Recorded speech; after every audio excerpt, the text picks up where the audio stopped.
Ganga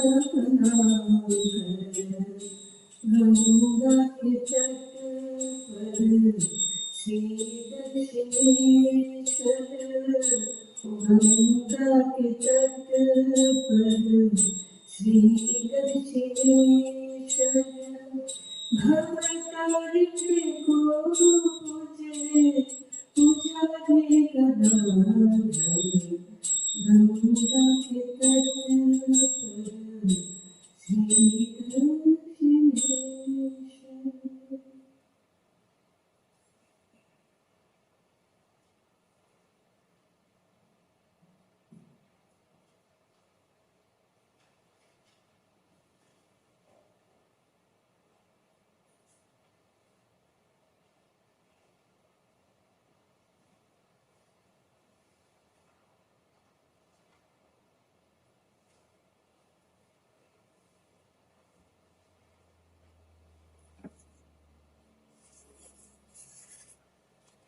I'm reading from the book Lectures from Colombo to Almora. The chapter is The Mission of the Vedanta. This lecture was given by Swamiji, that is Swami Vivekananda, after his return from the US at Madurai. Swamiji says, "Let every man and woman and child, without respect of caste or birth, weakness or strength, hear and learn that behind the strong and the weak, behind the high and the low, behind everyone, there is that infinite soul, assuring the infinite possibility and the infinite capacity of all to become great and good. Let us proclaim to every soul, Uttishta, Jagrata, Prapya Varami Bodhata. Arise, awake, and stop not till the goal is reached. Arise, awake, awake from this hypnotism of weakness. None is really weak. The soul is infinite, omnipotent, and omniscient. Stand up, assert yourself, proclaim the God within you. Do not deny Him. Too much of inactivity, too much of weakness, too much of hypnotism has been and is upon our race. Oh, ye modern Hindus, dehypnotize yourself. The way to do that is found in your own sacred books. Teach yourselves, teach everyone his real nature. Call upon the sleeping soul and see how it awakes. Power will come, glory will come, goodness will come, purity will come, and everything that is excellent will come. When this sleeping soul is roused to self-consciousness activity.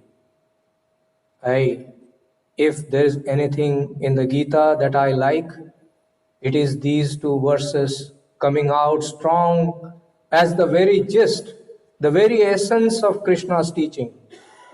He who sees the Supreme Lord dwelling alike in all beings, the imperishable in things that perish, he sees indeed.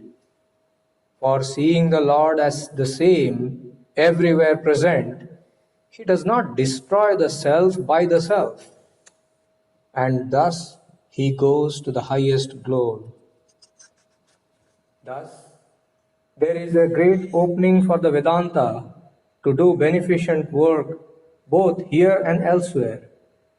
This wonderful idea of the sameness and omnipresence of the Supreme Soul has to be preached for the amelioration and elevation of the human race here as elsewhere.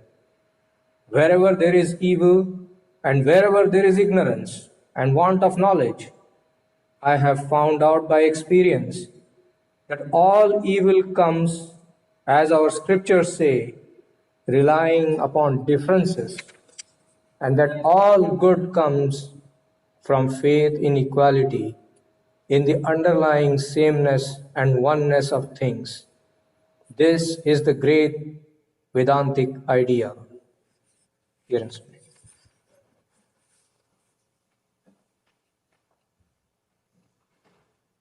Now a short period of meditation.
Good morning.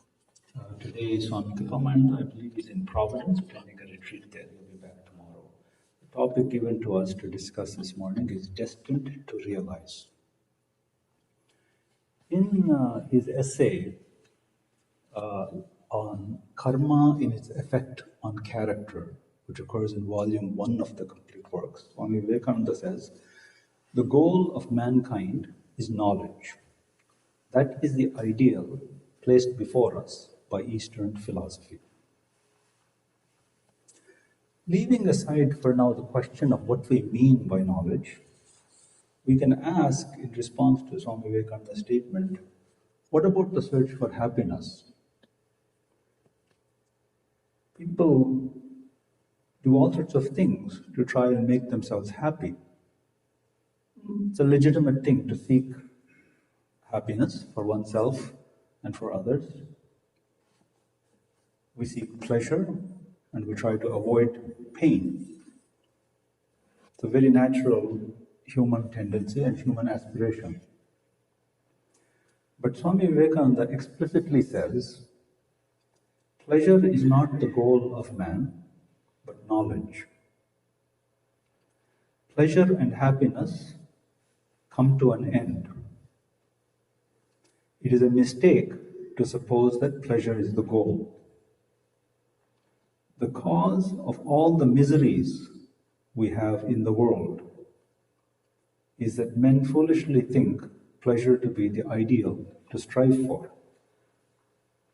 After a time, man finds that it is not happiness, but knowledge towards which he is going, and that both pleasure and pain are great teachers, and that he learns as much from evil as from good.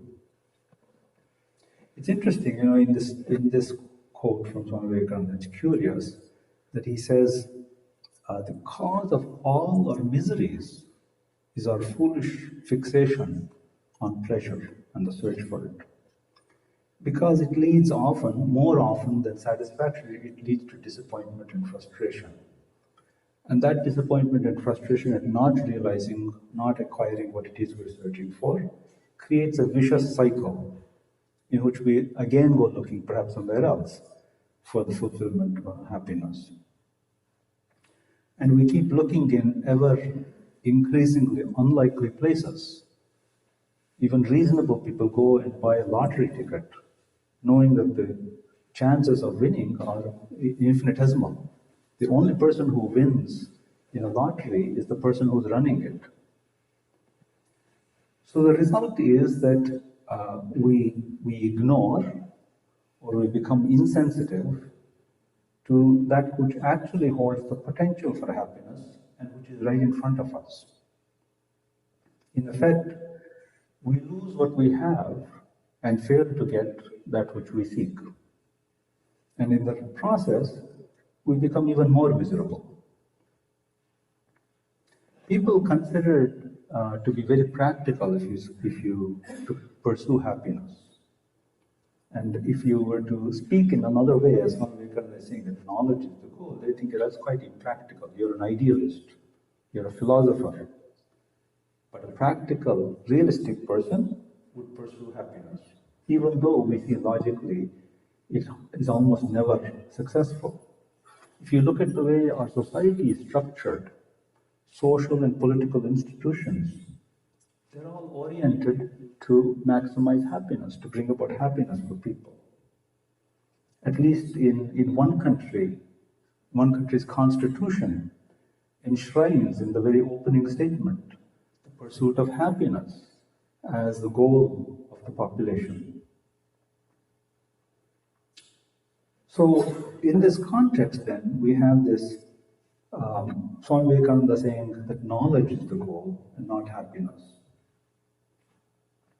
So Vedanta says that there is a solution to the existential reality of pleasure and pain, the search for happiness, and the philosophical statement that we are seeking knowledge. What it does is, it gives us a perspective, sort of philosophical view, and a path through yoga. Sometimes we may think that philosophy, as we said, is kind of for idealists. It's a luxury, it's abstract, not relevant to our lives. But in fact, the way we think of ourselves and the way we think of the world has a profound impact on the quality of our life and the quality of life of those who are close to us. It has an impact on what we strive for, how we strive for it, and the quality of our experience. So therefore, though it may look at first that to say knowledge is the goal is a philosophical statement, we shall see in the discussion today that in fact it is very relevant to our life. But before again we get there, let's again underscore the importance of the issue, namely that life presents us with pain and pleasure. Life experiences are like that, they're a mixture. And it's quite natural for us to want to run away from pain and to embrace pleasure. And Swami Vivekananda is saying that itself is the cause of our pain. And he states that knowledge is the goal. So that is what sort of sets the background of what we're going to discuss. Now, there is, as we know, a lot in this world which we may reasonably term as evil, bad.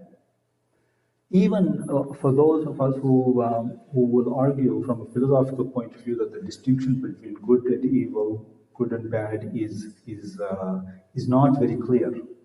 Still, it's our experience, existential fact, that there's a lot in this world that is actually not very positive. There was an Austrian psychiatrist, his name is Viktor Frankl. He's a Holocaust survivor. And he has a book which is very famous. It's called Man's Search for Meaning. According to him, in this book, he says this search for meaning is what is fundamental, and it is what enables us to face and to overcome pain. His book is quite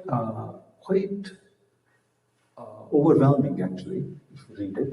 After all, he's a Holocaust survivor. He details his experiences in concentration camps, completely senseless brutality and cruelty that the people there experienced every day. Many didn't survive. And those who did survive were scarred for life because they remember the memories of that experience. That horror is enough to make one lose faith in everything. Faith in humanity, faith in God, faith in oneself. Because after all, put in that situation, some people simply became immune to the brutality that's happening right in front of them. So it's natural under those circumstances to lose faith in everything. And such people will say, you are totally naive if you say God is going to come and save us. Having gone through that experience, how will you tell such a person, God is going to come and save you?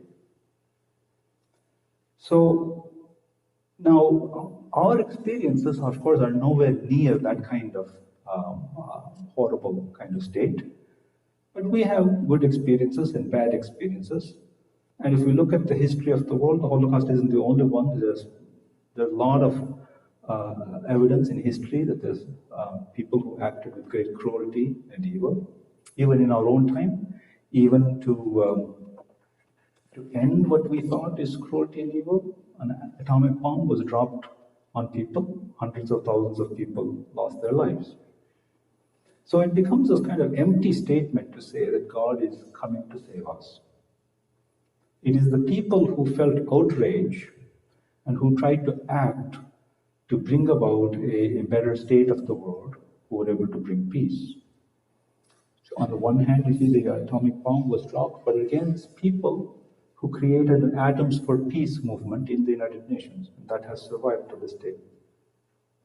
So Frankl is looking at his experiences and saying, by what means will one survive that kind of experience? And his conclusion is, it's a search for meaning. Meaning is what holds us together.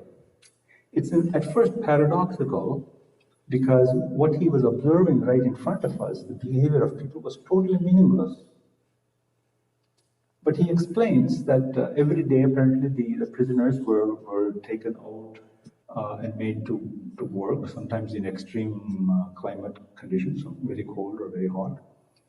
And if you stumble, then the guards will strike them to try to make them get up.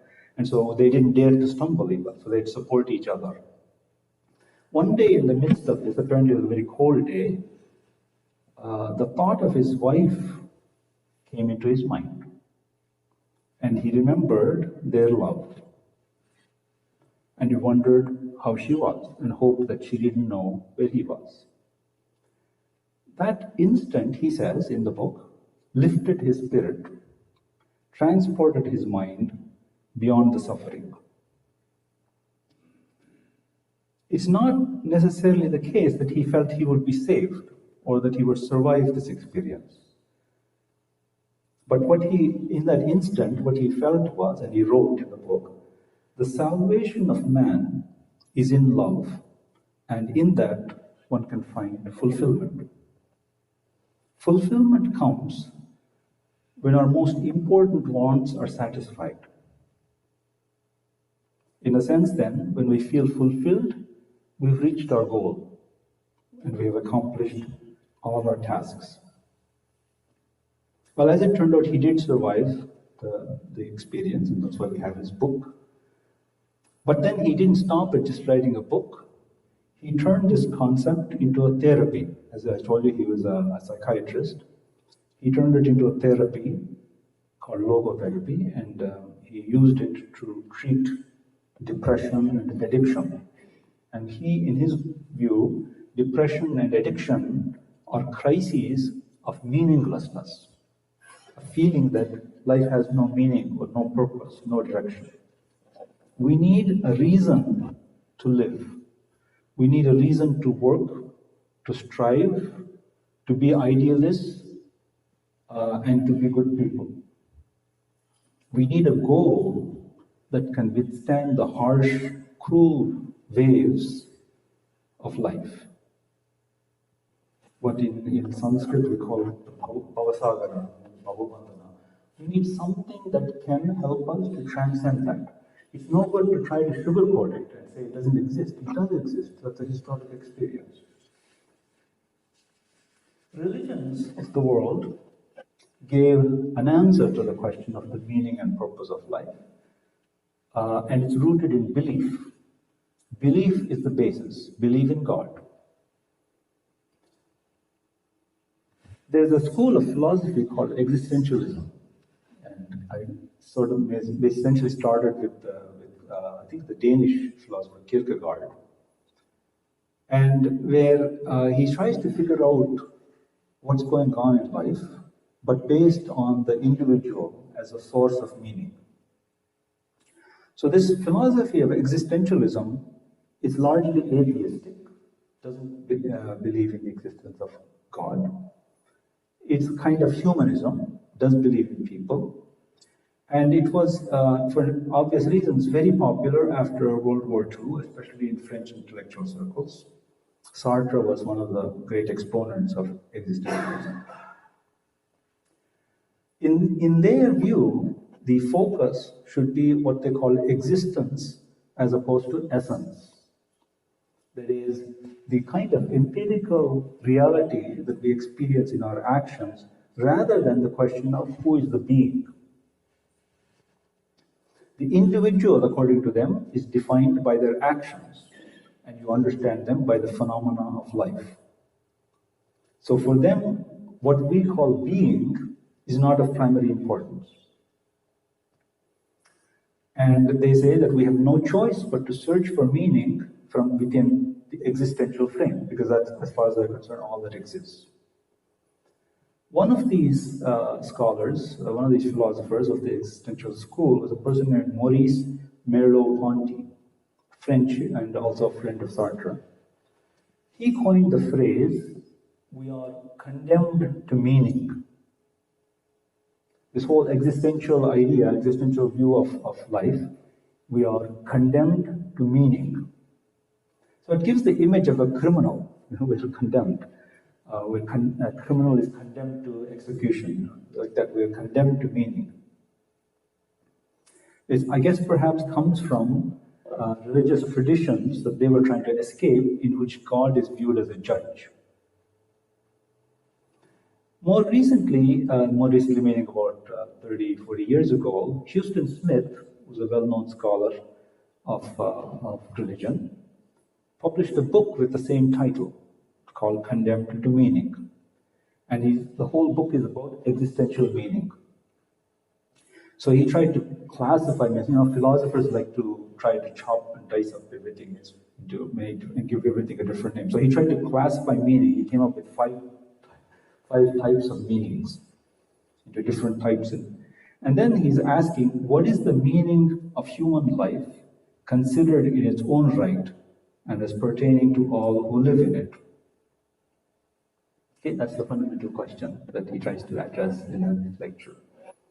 And what he says is, the problem of life is to make, not find, sense.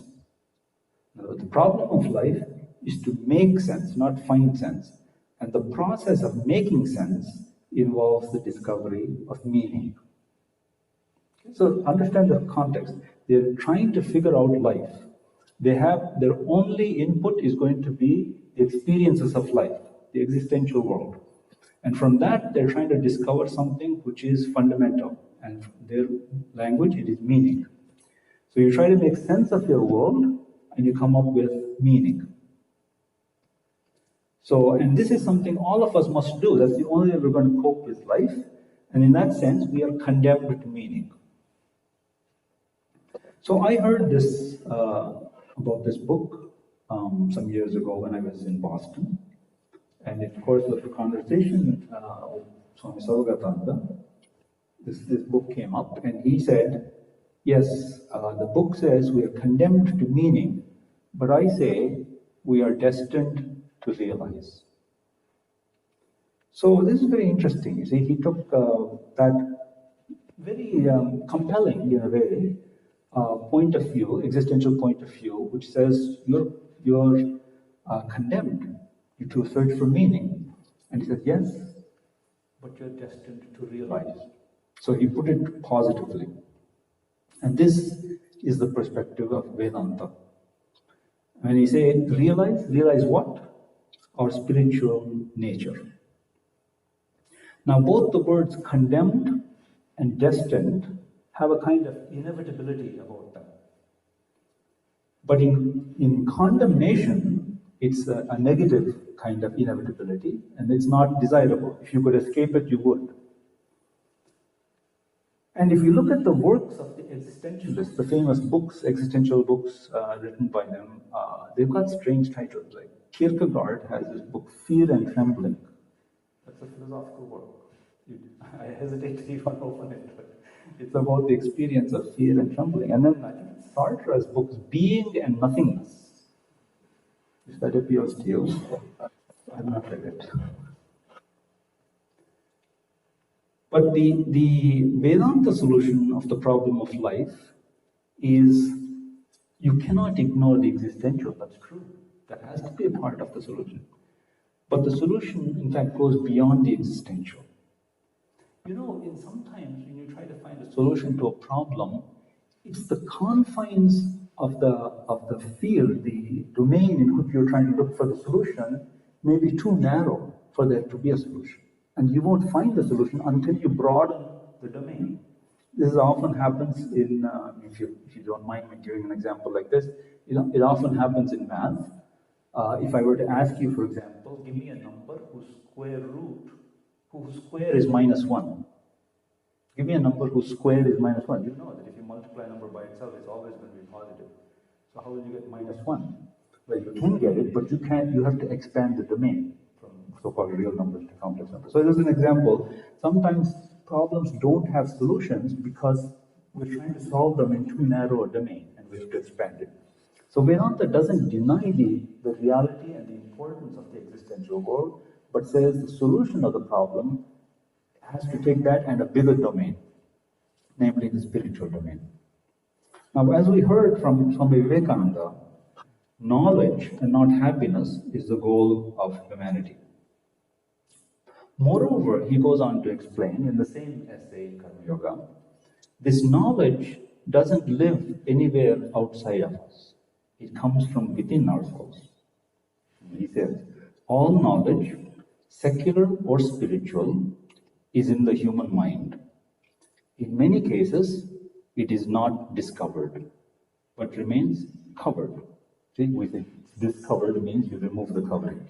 It is not discovered, but remains covered.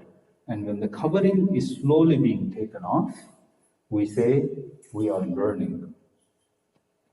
It's an amazing statement. All knowledge, both secular and spiritual. He's not just talking about statements about the Atman or Brahman. He's saying even your knowledge of math and physics is within you.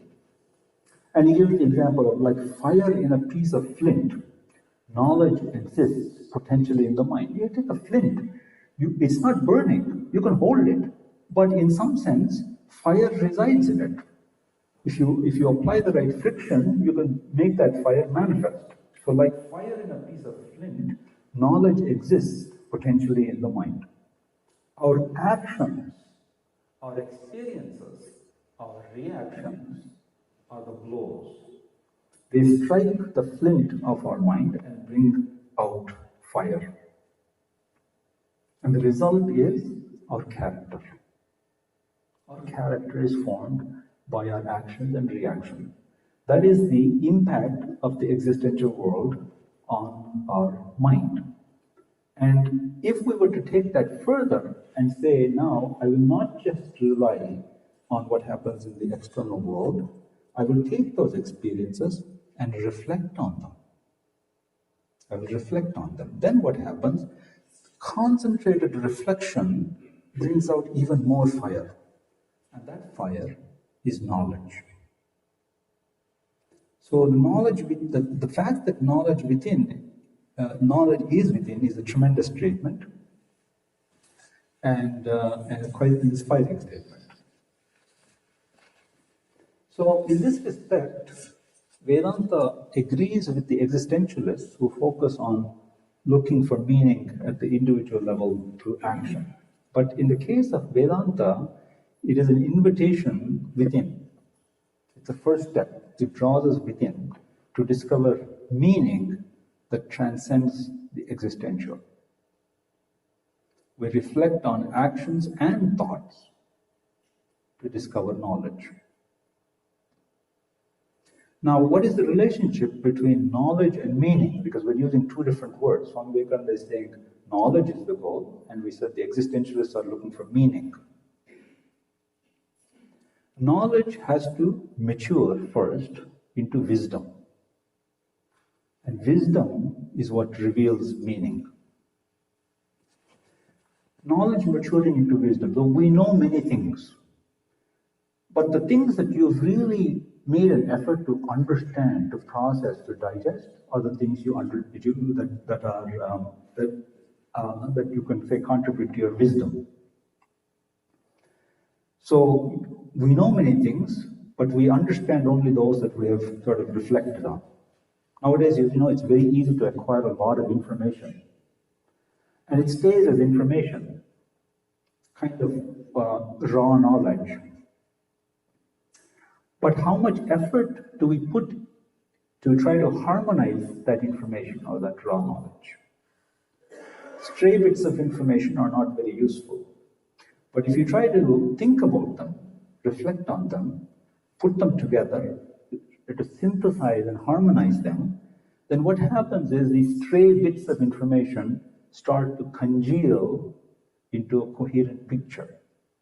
And so some kind of bigger picture emerges. And this is a process that we have to do for ourselves. It cannot be done for us by others. Others can help us, they can suggest, but the work is our own. And the process is thinking, reflecting, and thereby discovering meaning. And as our Swami used to tell us, discover not only meaning, but the meaning of the meaning. So it means go very deep into it.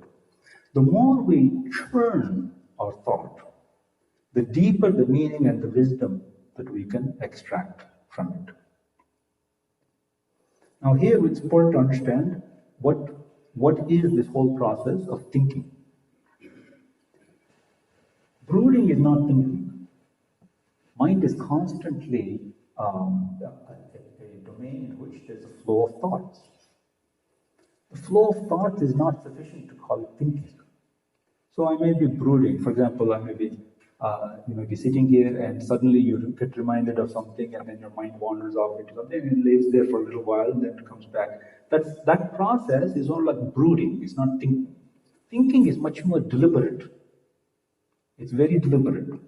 And what I'm trying to do when we think is, firstly, we need to have a basis for thought. So for basis for thought is facts. So the first step in thinking is to gather facts. What is it that you're trying to think about? It's not just imagination. You're trying to think about something, gather facts. Once you've gathered those facts, try to discover the relationships between those facts. Just finding correlations.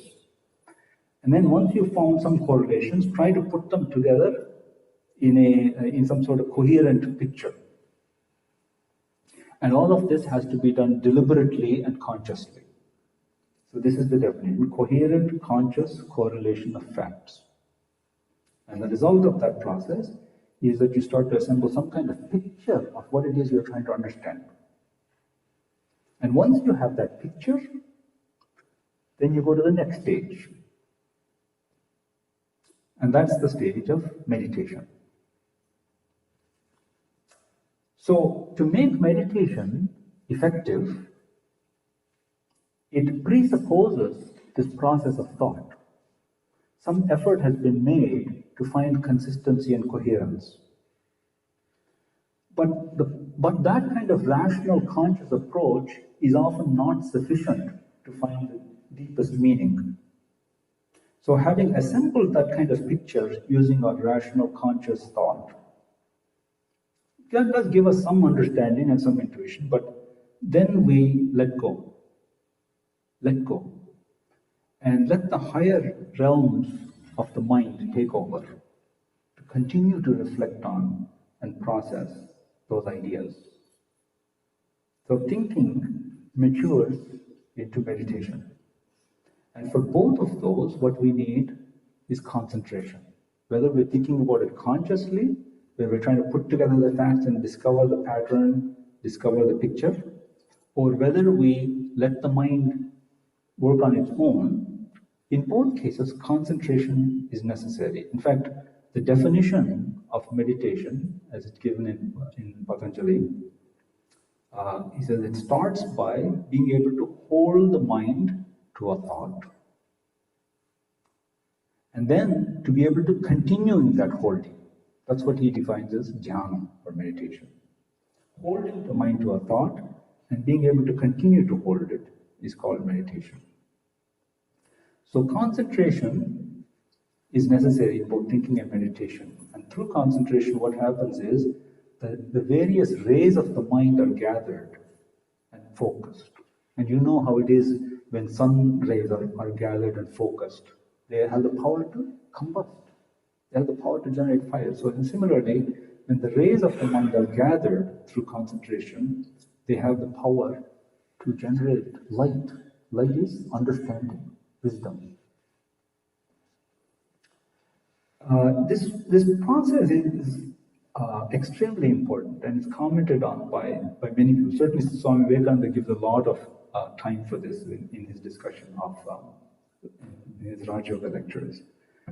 But Sri Ramakrishna also talks about it. He gives the example, I think one of the most beautiful examples in the Kalamrita. It occurs near the beginning. This whole business of how you make butter. It's replete with spiritual imagery. So the thing is, first one has to get milk. Yeah, it has to get milk. That's like our getting the facts. You need something on basis of which you're going to think. When you heat it, so kind of a concentration or tapa.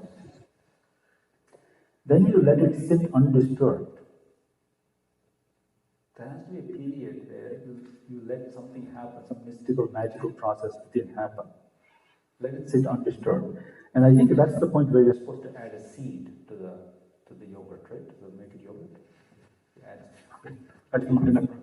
Sorry. I think you're supposed to add, right?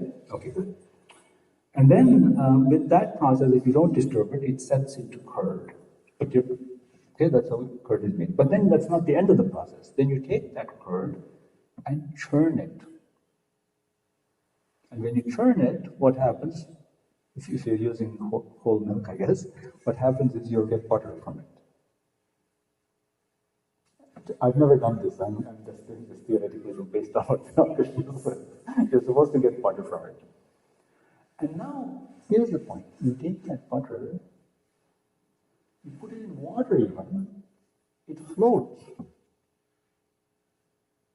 In other words, the butter was there all the time. But if I ask you for it, you'd say, I can't get it, it's all mixed up.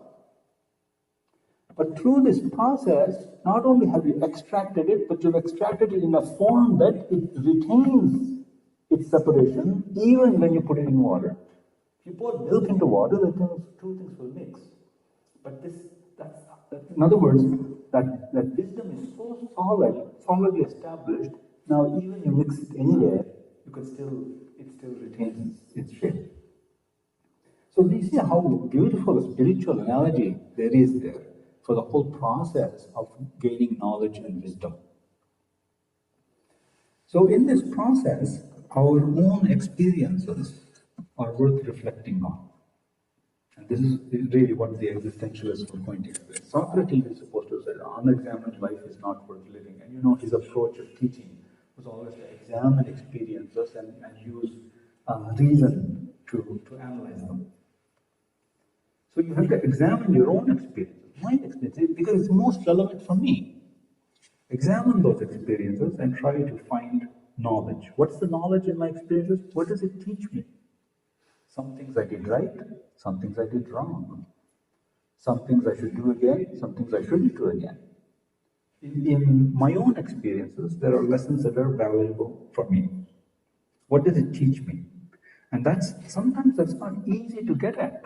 This whole process of that we just talked about, Sri Ramakrishna describing, it's an involved process.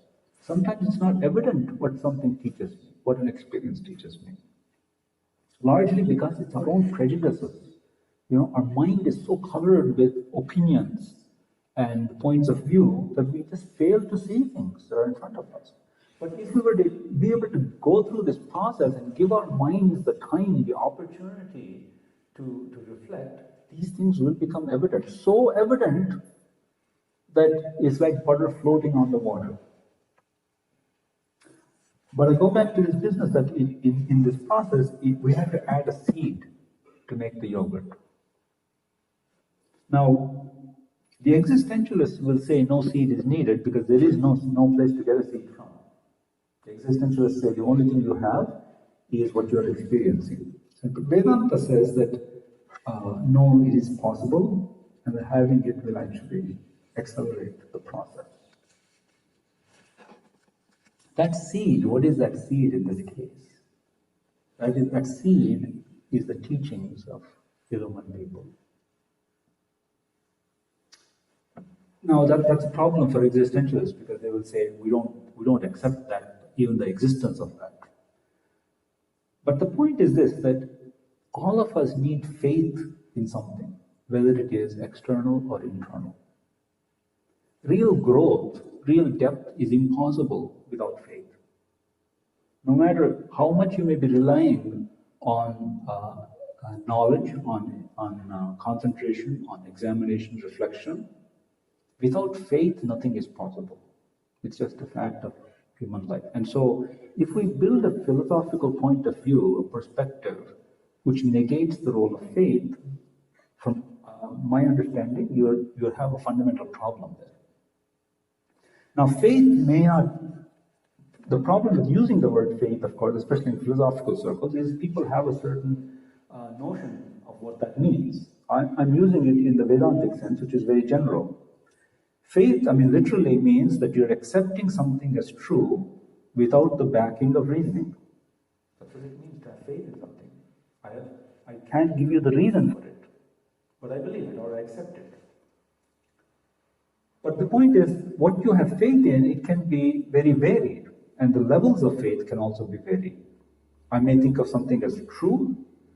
I may simply admit that something is plausible or possible. And at the very least, we have to accept possibility. And what it is that we have faith in? Well, perhaps we believe, maybe the faith is in, I believe in my ability to discover meaning. Maybe it's not about a being. Maybe I believe in my ability to discover meaning. Buddha was like that. Buddha didn't postulate the existence of any other being, but he believed he could find the truth. Or you could go to the other extreme, Hanuman. He believed in his Lord and Master, and that was the criteria by which he did everything. That gave him tremendous strength. Sri Ramakrishna believed in the Divine Mother. Christ believed in the Heavenly Father. So it could, our whole idea of faith could be quite varied. But it seems to me it is, in fact, in part, it's really already sewn into the fabric of human existence that to get any kind of real depth of understanding, we need faith. The other thing is that this whole process is not a matter of a day. We have to be at it with a lot of practice. And if we are able to practice steadily, then we will actually produce an effect. I'm tempted here to go into my usual comments about the importance of keeping a diary in your spiritual practices. The problem is this, that as we go through these practices, sometimes it's not clear that anything is happening. And if you persist in that way of thinking, then you may want to give up because you don't see the benefits of it. Keeping a diary of your own thoughts and your own observances and experiences will show you slowly but surely change is happening. So that, I think, is an important tool. Okay. But in any case, you need, whether you use that tool or some other tool, you need a lot of tenacity, you need to stay focused, and you have to be regular. Your sadhana has to be regular. And some people say also, even if you don't see the forward progress, you have to be at it anyway, so that you don't move backwards. That's true, actually. In the world, is a real problem. There's so many things thrown at us, so many different kind of experiences. What we see, what we hear, can have quite unhealthy effects on us. So spiritual practice, even if it doesn't take you forward, at least you need it so you don't go backward. Somebody's acknowledging that. Good. Awakening, though, is very slow and subtle, sort of like the growth of a plant. Yes. Fine. No, it's okay. Seed. When we plant a seed, at first it looks like again nothing is happening, especially before it breaks the ground. You think that nothing is happening, but you have to take care of it at that time. Because if you say nothing is happening, so I don't need to take care of it, what happens? Nothing will. In fact, nothing will happen.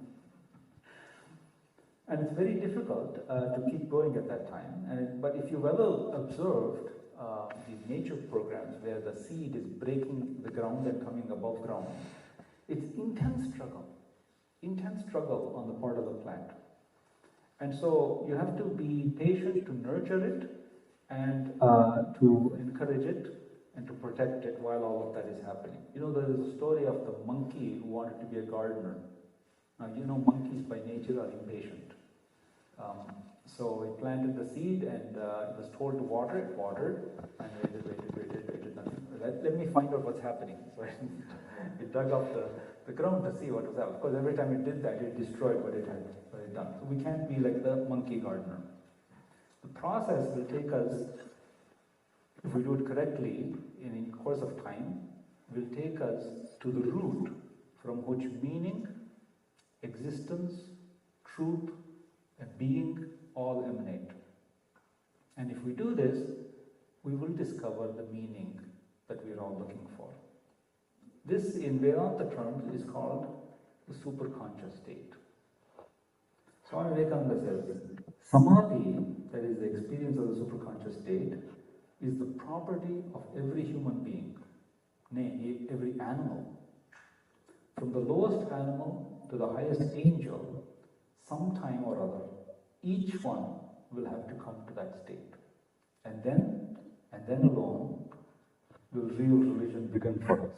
He says even religion doesn't even begin until you've experienced Samadhi. Moreover, this process never asks the question what your religion is. Whether you are a deist or an atheist, whether a Christian, Jew, or a Buddhist. We are human beings, that is sufficient. Every human being has the right to ask the reason why and to have his question answered by himself if he only takes the trouble. So, my friends, you see from this that what Swami Vivekananda says, we may indeed be condemned to meaning, but we are destined to realize.